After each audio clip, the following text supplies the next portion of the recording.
What's up, everybody? Tommy Har with The Real Side of Real Estate, and today it's a perfect day to open up a roof. Let's get it.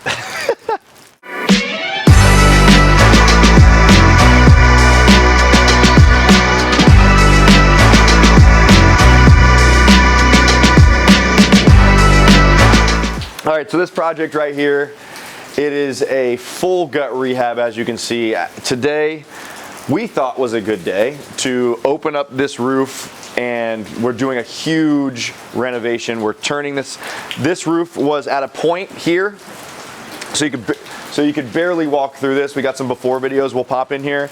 Master bedroom all the way across to here. Right where the window ends is where your bathroom starts. So bathroom goes from here all the way across. Your shower pan is going to be from here to here. It might actually go a little bit farther than this over, but I don't know what let's see if it has the dimensions. It's hard to envision how big this room will be. It's going to be way bigger. Yeah, for sure. I mean, imagine how big that room is there, and we still have the staircase, so it's going to go all the way across from side to side. So I mean, it's adding a lot of space. So what the plan is on this is we're framing these walls instead of to a point here. We're framing the house up and gabling it up. So then you have a whole new room that you can actually use in the back of this house instead of an unusable space. So that's a big thing you got to think about when you're renovating these old houses is functionality. How can you make the best with your space? And turns out we didn't choose the best day to start on this thing. So we got a tarp coming over, but honestly, I don't think a tarp's really gonna do anything. That's a really big space. But the thing is with renovations, I mean, you think about new builds, rain's gonna happen. I mean, wood will dry. It's just unfortunate. So it's supposed to rain the next couple days too here, so we're gonna have to figure it out. But let me kind of show you around this place. Let me show you what the vision is. Since we're already upstairs, what it was there's a bedroom here, one bedroom here that kind of flowed into this room here that couldn't really be a bathroom because before, I mean, when I tell you this came to a point probably about here, and you couldn't use the sides at all. You can see it back there though. So really, I guess I can show you. My head couldn't really go past here. So we could only really use about 5 feet from side to side. So this was completely unusable space. This house is about 1,300 square foot. It was a 2-1. This was just a non-usable room. So now what we're doing is, hopefully I don't fall off the house, we're framing this up from the exterior walls here.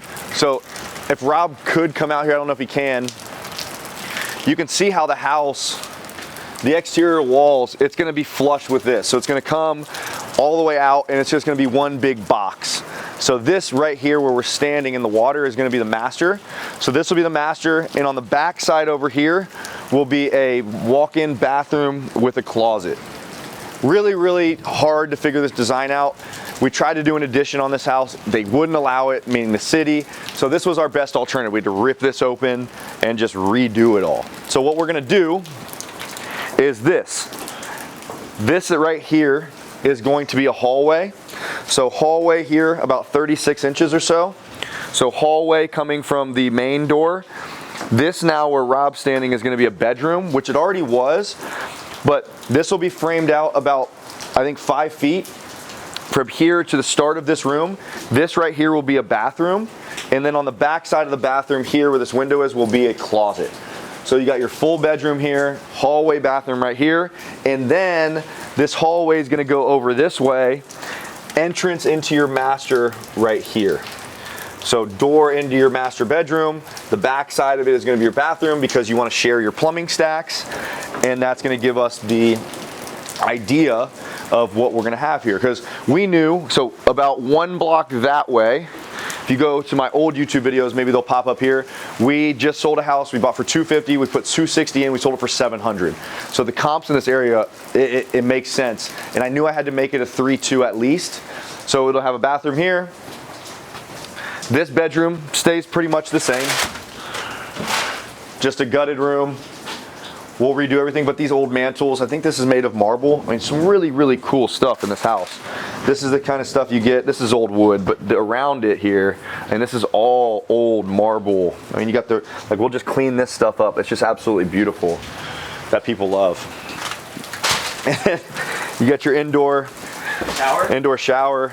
My team would call this the interior vibe shower. So you can come in, take a little shower here, get your hair all done inside. Well, there's no water in the house, but there's water in the house.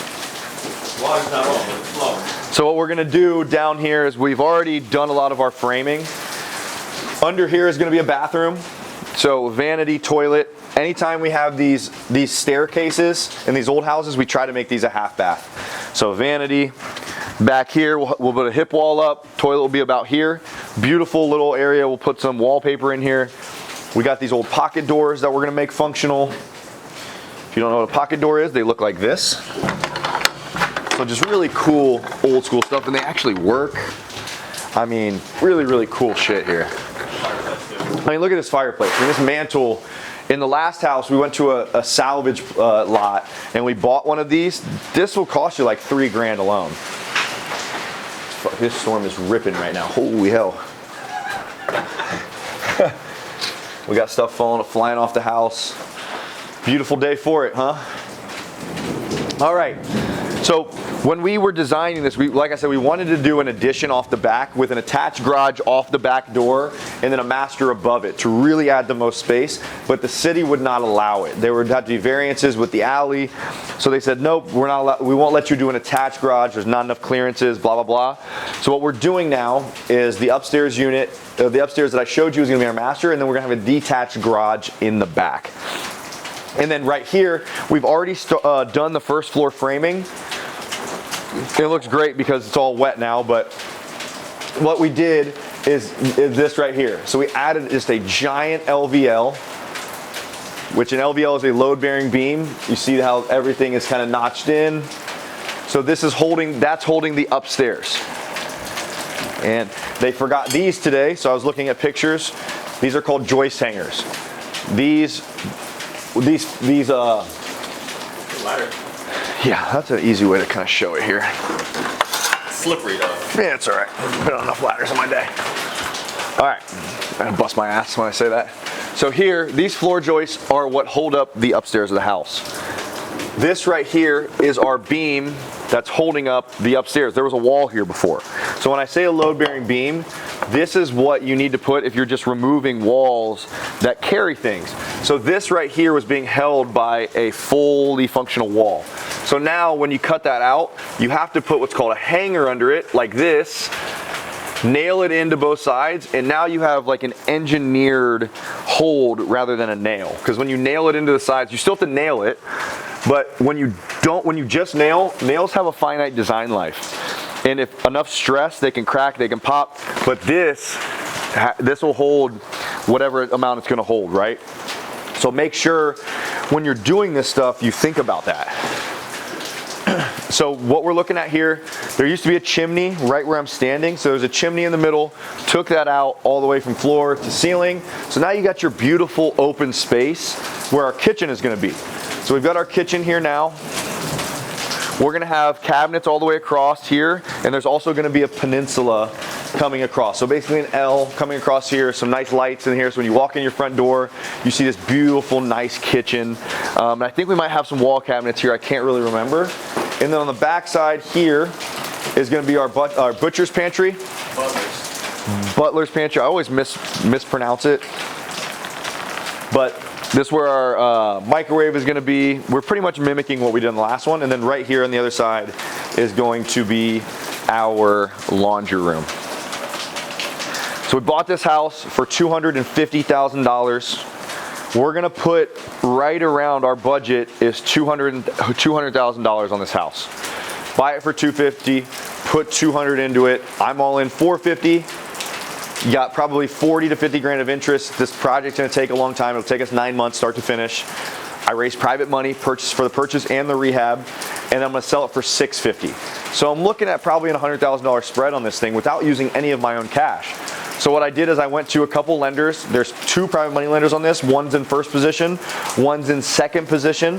The first position has the most, they still get notes and mortgages. The first one has the most protection. Because if I go belly up bankrupt and the house is worth $250 and that person lent $250 and somebody else lent $100, the second one doesn't get anything. So there's hierarchies you can have with raising money, but you just got to know that there's risks involved with everything, right?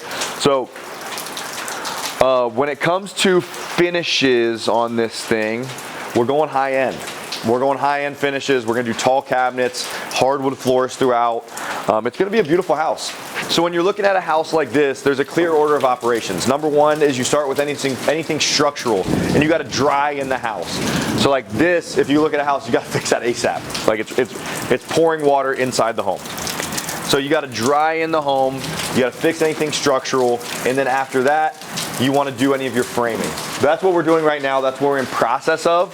So opening up walls, framing out our laundry, really like figuring out our design and actually bringing that design to life. This is gonna make, like, when you're doing an old house like this, 100 years old plus, this house was built in like 1900, the floors are gonna be so wavy, they're gonna be so bouncy that I almost recommend every single time, if not every single time, just redo the entire subfloor system. The entire thing, get it flat, get it ready, and then get to the next thing. So your framing, that's where you're gonna be putting where your new bathroom walls up, you're removing walls, you're adding bedrooms. This is when you're really figuring out your design. And then after that, you start what's called your rough mechanicals. Your rough mechanicals are gonna be it's going to start with HVAC, or actually plumbing rather. You're going to start with your plumbing, your rough plumbing. So all of your drains and your water supply lines, so your toilets, your sinks, your showers, all that stuff, because those are rigid and they can't bend around things, and they're going to have to cut through joists and wood and things like that. After that, you're going to do HVAC. So you're going to set your furnace in your basement or in your closet, wherever your furnace is going to go, maybe in your attic, and then you're going to run your ductwork. So your ductwork, I don't think we have any ducts on site yet. We still have some debris here which needs to go, but this right here would be a duct. So your ductwork looks like this. This is what your heating and cooling runs from your furnace to all of the bedrooms. So what we're gonna do is, this needs to still go, that's not gonna be there anymore. We're gonna run our ductwork up through the channels of the walls before insulation, and then we're gonna insulate around them. And then, because we set our bathroom, so we got a bathroom here, that'll go down through the crawl space into the stack, so the plumbing will be under the crawl. We've got our bathroom that is gonna be right here. So the plumbing has to go somewhere. So now I got to figure out, okay, does the plumbing drop down where the ceiling's at, or where the LVL goes? Does it run that way and down, or does it run this way?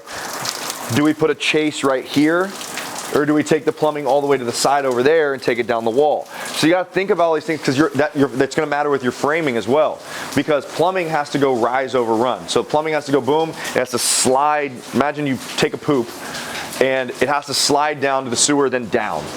So if the toilet is right here and my drains are right here, where's it gonna go? You can't just drop it straight down. This is where your kitchen's at.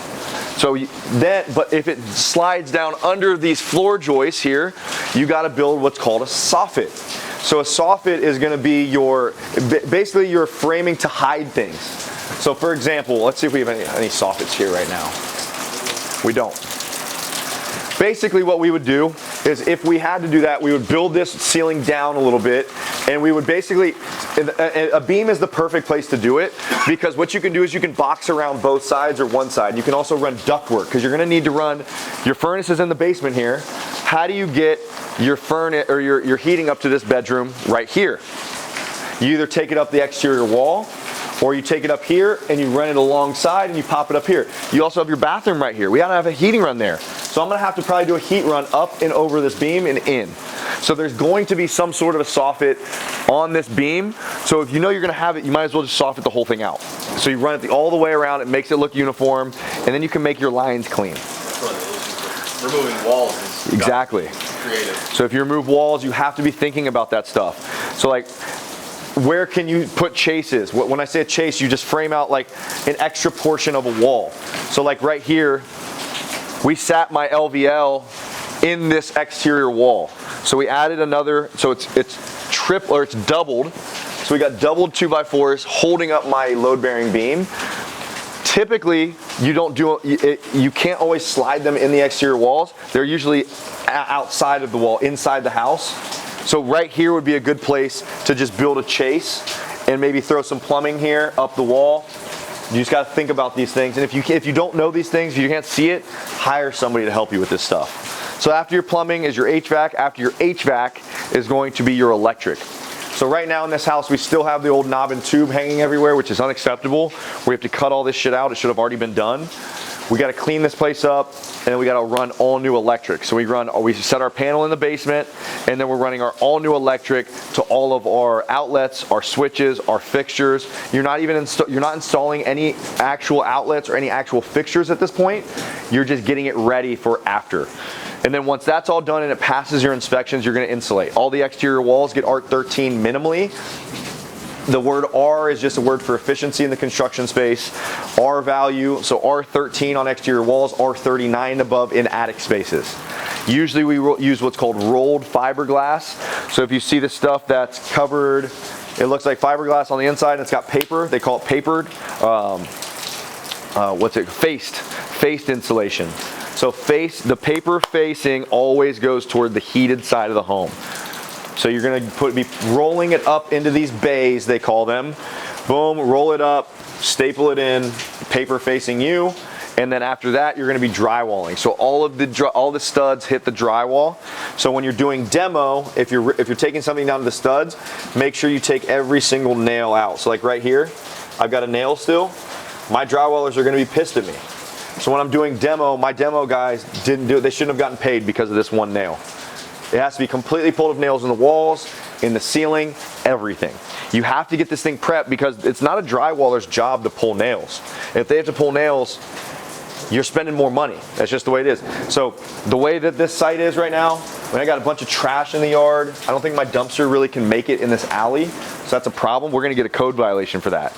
I need this shit clean. This should have no debris in this house. This is not acceptable. Old fans like this, there's no way that this should be in the house still. It's just ridiculous. So make sure your job sites are clean, make sure you're organized, and get to the next thing. So this house we're at, like I said, we're not dried in yet because we're ripping open the roof. It had a roof on it this morning, but now we're working backwards to get this thing all figured out. But it'll dry, it'll be fine, and that's the real side of real estate. So if you guys want to learn how to flip houses, if you guys want to learn the order of operations, if you want to learn any of those things in depth, obviously like and subscribe to this channel. If not, if you want to learn faster, if you want to learn quicker, join the $99 a month program that I have. It's called my Kickstarter program. You can cancel at any time. That's also going to be down here in the show notes. And if you want one-on-one mentorship with me, shoot me a DM. There'll also be a link down in the bio. Book a call with my team and learn how to turn houses like this into $100,000 profits. It's life-changing, it's game-changing. Learn how to raise money. It's the real side of real estate. Let's get it. See you on the next one.